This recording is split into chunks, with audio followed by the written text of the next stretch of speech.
The 10th season of Consider This is brought to you in part by From the Top, a national program showcasing the musical talents of young people. From the Top can be heard on KVNO Classical 90.7 each Saturday at 6 p.m.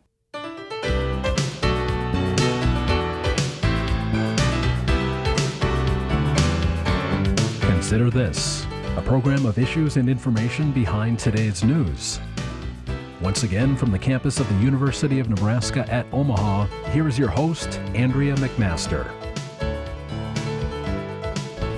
Hello everyone, I'm Andrea McMaster and thank you for joining us for this edition of Consider This. Well, for years we've been bringing you this show live from the University of Nebraska at Omaha, but not very often is the whole show devoted to UNO. Well, this week it truly is fitting. Lately, as many of you know, UNO and the controversy here has been leading newscast and the headlines of newspapers. The controversy that we're talking about began this summer with layoffs of 5 employees from the university's athletic department. UNO officials soon after revealed that the deficits in athletics had been going on for 5 years and had prompted UNO Chancellor Nancy Belk to divert $2 million in other university funds to athletics to keep the department afloat. Well, then came the revelations that Belk's top aide, Vice Chancellor Jim Buck, had received perks through the athletic department, including a leased Cadillac and a membership to an Omaha country club. An even greater shock then came after the Omaha World Herald published the full extent of Buck's spending at the university funds. Buck had spent thousands of dollars on trips to the NCAA Final Four, travel by his wife, expensive dinners, and golf outings. And not even a month then after Buck resigns, the chancellor of the university, Nancy Belk, resigns, stating that she could no longer be an effective leader here on campus. Well, the campus now, as you can imagine, is in a state of transition. Well, how does the campus move forward from here? And that really is the focus of this week's Consider This. And joining us today is the person who is currently leading the campus, John Christensen, interim chancellor of the university at Omaha. John, thank you for being here. Thank you for having me. I know, really tough shoes to fill for you to be in this position and be put in this position, but also an honor to be asked to be put in this position, especially after such a publicized event, recent events here at the university. Well, there are challenges. I think there are also many opportunities, and I have to tell you, Andrea, it's an honor and a privilege to have been asked to help out during this interim period, and I will give this my full attention. Well, I know this is a question that probably will take a long response, but really what is the beginning steps to move this university forward now? I've asked myself that as well. I think the thing that is important to me at the outset is that we make every effort to win back the public trust that has been lost or damaged or tarnished in some particular way. And I would like everyone in our community, and there are so many citizens in this community who support us on a regular basis, to know that when they give to the university, that money's being used in the way that they intended. So I believe my first obligation and immediate obligation will be to put in place oversight, internal controls with respect to budgeting issues that will satisfy those concerns. In other words, we'll be able to be very transparent in the transactions that occur here, so that internal community and external community know that when they support the university, those dollars are being used as intended.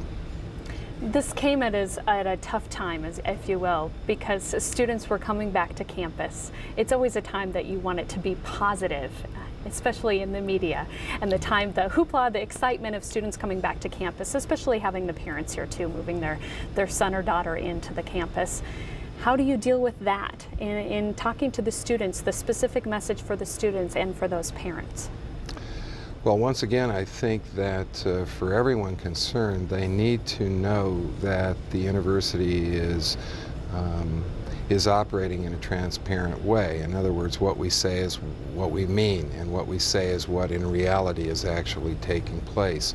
I don't know if there would have been a good time for something like this to happen at any institution, but certainly having very significant changes occur as we approach the semester and as it starts probably was the least of all desirable timing.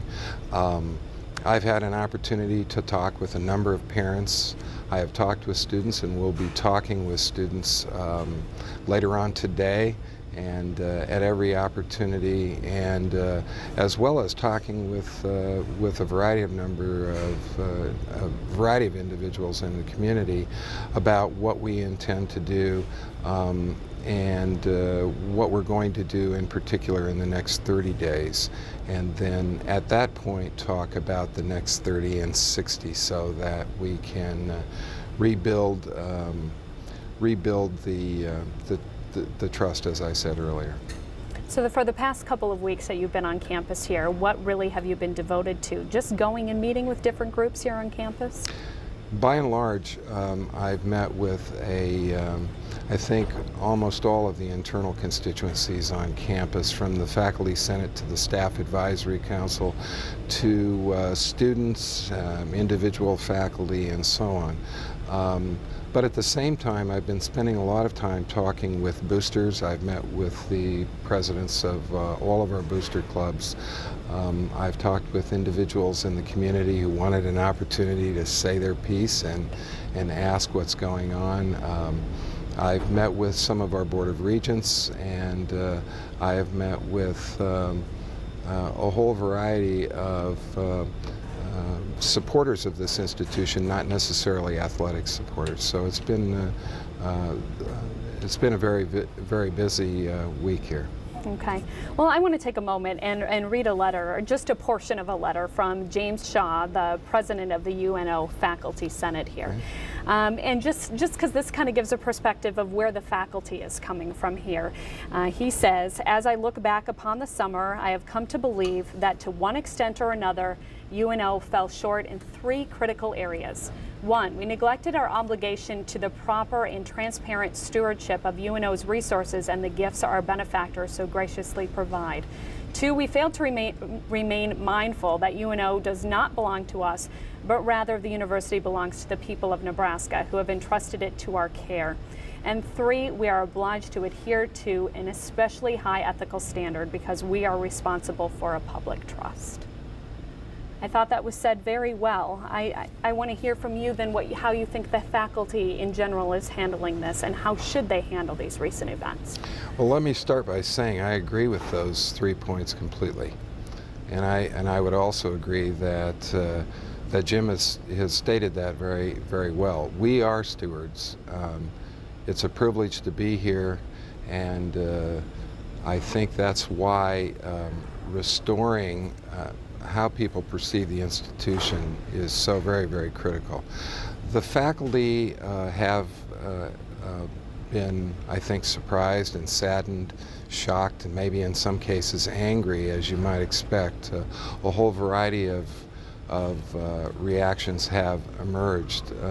I think all of us have felt all of those emotions to some degree, and my conversations with the faculty thus far have been very, very positive. What I think is important for people to remember is that most of what we do every day, the teaching and learning, the core activities that take place on this campus are doing very, very well. This is not about academics or student services, and so we've tended to focus on a very small set of issues that are obviously very, very important, and yet that is not what we do here in large measure on a daily basis. So it's been important for people to realize that their work and their efforts every day that they come here, the work that the students do each day in the classrooms, the laboratories, in the community, All of that is well and good. As a matter of fact, I would say that the academic programs here are in as good a shape as I recall in my history on this campus. So I think it's really stopping and saying we've had a set of experiences here that have created a considerable stir. We need to move forward now. We need to resolve or fix what it was that allowed for this to occur, and we will do that. And we need to continue to move forward in the way we have with respect to our three primary goals. And those goals are focusing on students, focusing on academic excellence, and engaging with our community. And that's what we're going to do. Okay. I want to hit on that point that you mentioned, fixing what happened and keeping that situation from happening again. I mean, there was no question that Jim Buck was acting with this extravagance. He was spending a lot of money on expenses that a lot of people would say, of course, he didn't need to, and using university funds when at the time the athletic department was deep in the red. Mm-hmm. So talk about how many have said the situation was really out of control. So talk about how did it get this way, and what do you do to make sure that it won't ever go like this again? I don't believe I can answer the question as to how it got that way, but I can address the issue of how it won't get that way again and what it is we're doing specifically. We had some of the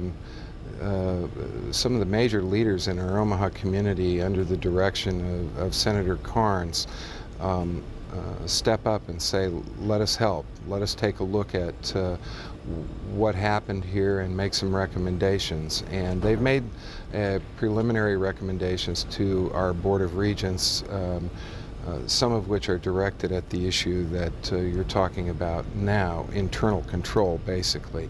And I've looked at those very carefully. I've talked with faculty, I've talked with staff, I've talked with other administration on campus. And so we have moved forward implementing a number of internal controls that were heretofore not in place. And let me give you one example.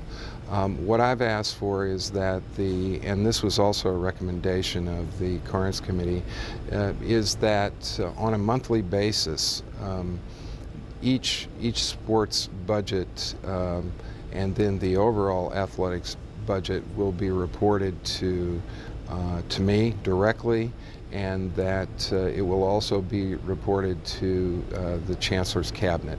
In other words, the administration of the university, so we can review it on a monthly basis. We'll have several sets of eyes looking at that, and if something is amiss, we're going to know it. We're going to know it very quickly.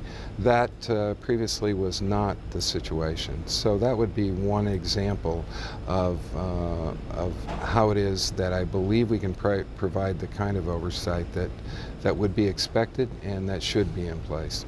So there's going to be a lot more accountability in the future. Absolutely. There's going to be accountability at all levels.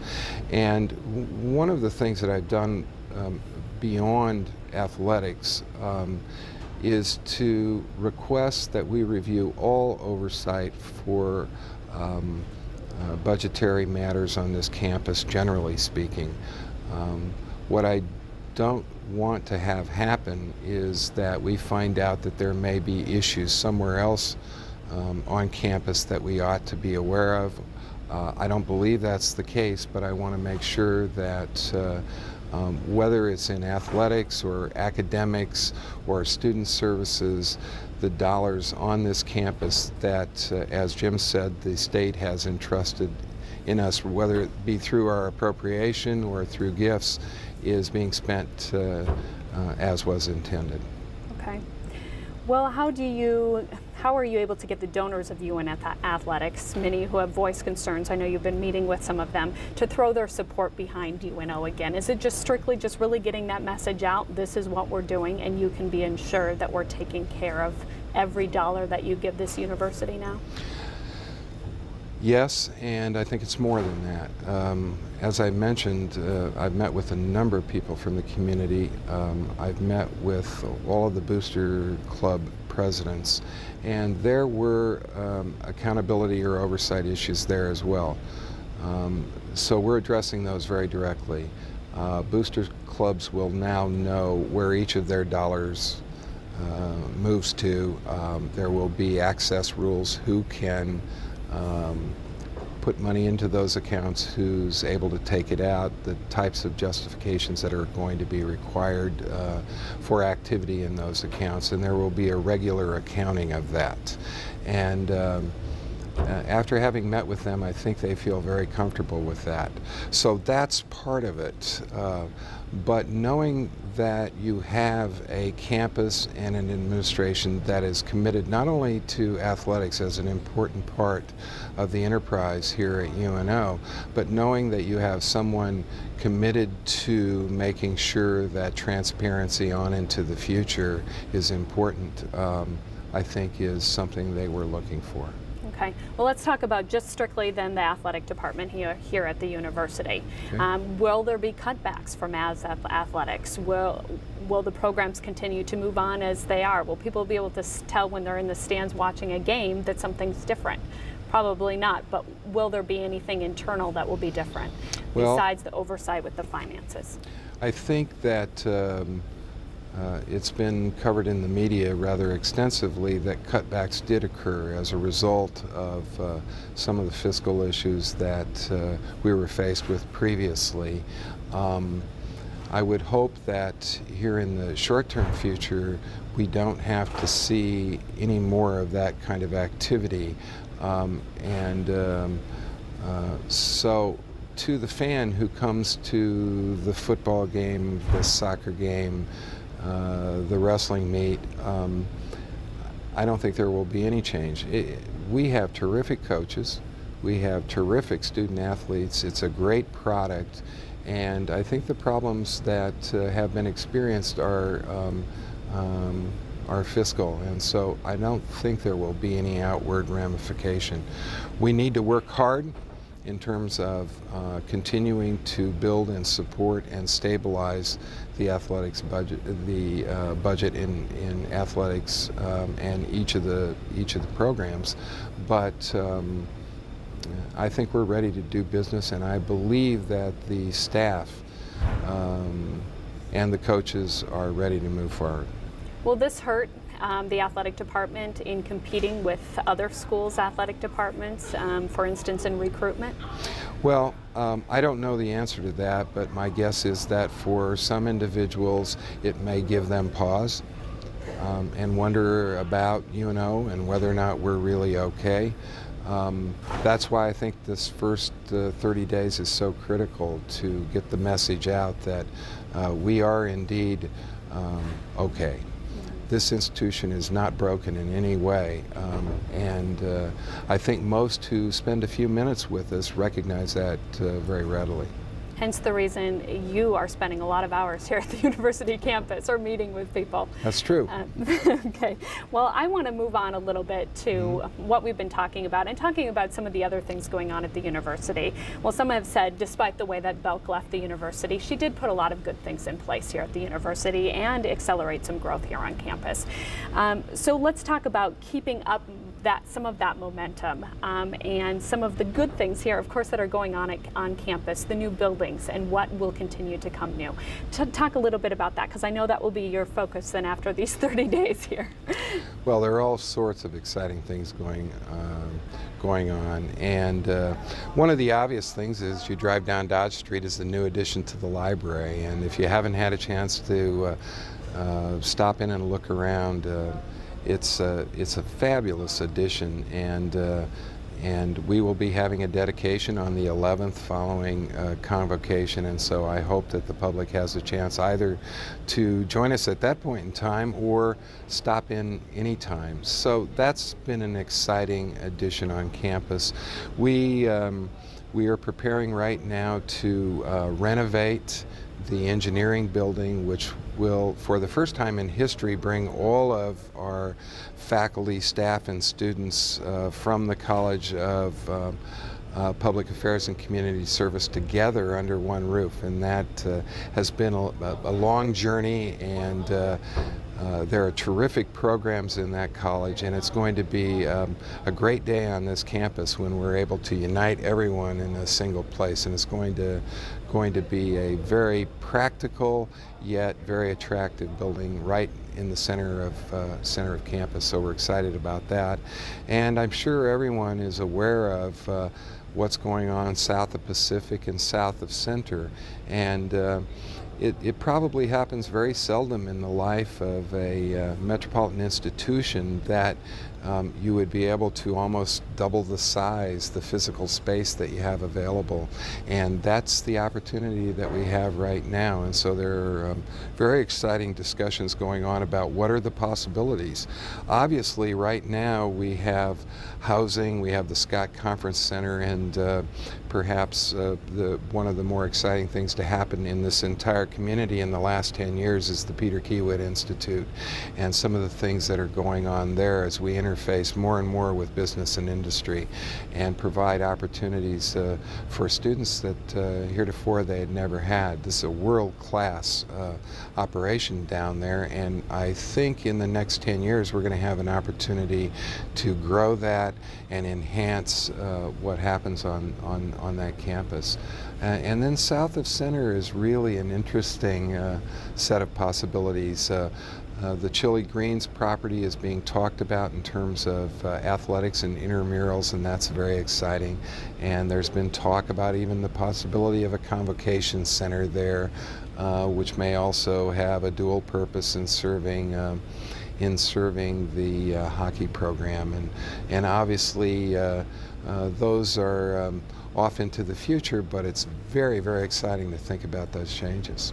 So there's not a timeline on any of that, especially like the Chili Greens property right now for something being developed there? No. Okay. We're in the planning phases, and I think that in the near future we're going to be looking at trying to move the Chili Greens activities forward. We're in really desperate need of green space for soccer fields and baseball fields, both practice fields, playing fields, and also intramural space. So this is a wonderful addition to the campus. From your perspective, how does the university, as a metropolitan university, the University of Nebraska at Omaha, compete with other metropolitan universities in the Midwest? Well, I think we have a unique relationship at this university with our community. And again, one of our goals is engagement with that community. We've been so well received and so well supported, but it's amazing to me, as I went out with all of the controversy swirling around and talked to individuals in the community, what struck me and what was so heartening, if you will, was the fact that the level of upset that someone was experiencing was directly related to their passion for this campus, how important it is to the very fabric of the community. And I'm not sure there are a lot of institutions that have that kind of relationship with their respective communities, and I think that's going to continue to grow. I think as we compete for students, for example, one of the things that we have to sell is this Maverick Advantage. Students who come to this campus have an opportunity to be in the community, to be in the schools and or the businesses where ultimately they may very well be starting their careers. And so it's that sort of relationship that I think is very, very special here. This community is about as generous and as receptive to partnership and collaboration as any place I've ever been. With all this being said, I understand that enrollment was down a bit this fall. Mm-hmm. What do you think some of the reasons for that is? Well, I think one of the issues that we're dealing with is tremendous competition in the community. About 80% of our students come from the metropolitan area. I think at the undergraduate level, about 10,000 students come from Douglas and Sarpy County. And so as the competition in this metropolitan area grows, more and more institutions from around the Midwest and frankly nationally coming to Omaha to recruit, obviously that is going to have a certain amount of impact. I think housing may be one of the single factors that is most related to where we're at this point in time in terms of competing for students that we would like to have at this institution. We have had waiting lists. Parents are very interested in housing. It's been interesting to me to find out that for parents it often translates into a safety issue. If their children are going to be in a large metropolitan area, they know that UNO is a very safe campus. They feel, I think, more comfortable if they are also then living on that campus and participating in a rich campus life. And so decisions are being made, I think, to some degree in terms of housing. We've asked, in a study that we've done, we've asked students and families who have elected not to come to UNO what their reasoning happened to be. Number one reason is availability of housing. Okay, so you know that's an issue that will be addressed in the future. It is an issue. We have a housing project we're working on right now. Hopefully we can bring that to closure quickly. Our goal is to hopefully have another 400 beds by fall of 2008. Okay. Well, we have a couple more minutes left here. So Dr. Christensen, I really wanted you to talk about that. Well, I know that you're the first UNO chancellor who received a degree from UNO. So that's exciting. Been here about 28 years as well. Yes. Talk a little bit about how you think that helps being put in the role that you're in right now, being a former student. I was here in the early 70s and did my master's degree work at UNO and received a terrific education. And the opportunity to come back is something that I'm not sure I have words for. It's been something very special. The opportunity to give back to an institution that provided me with so much is also something that's very, very dear to me. So it's been very, very exciting. I will tell you that the transformation that has taken place since 1970 to today We is wouldn't recognize it. absolutely remarkable. Okay. Absolutely remarkable. So it was a great academic program then. It is a great academic program now, and a wonderful campus and many, many opportunities. Well, I understand too that you're an early riser. You get here early, so if people want to find you, they can knock on your door at 6 o'clock with a cup of coffee. That's true. I find that old habits are hard to die, so Okay. I'm an early riser, and it's an opportunity to do some things before the phone starts, and that's good. Good plan. Well, it was so nice to meet you and so nice to have you on this show. Very nice to meet you. We really appreciate it. Thank you very much for having me. Interim Chancellor of the University of Nebraska at Omaha, John Christensen. And thank you for joining us for this week's edition of Consider This.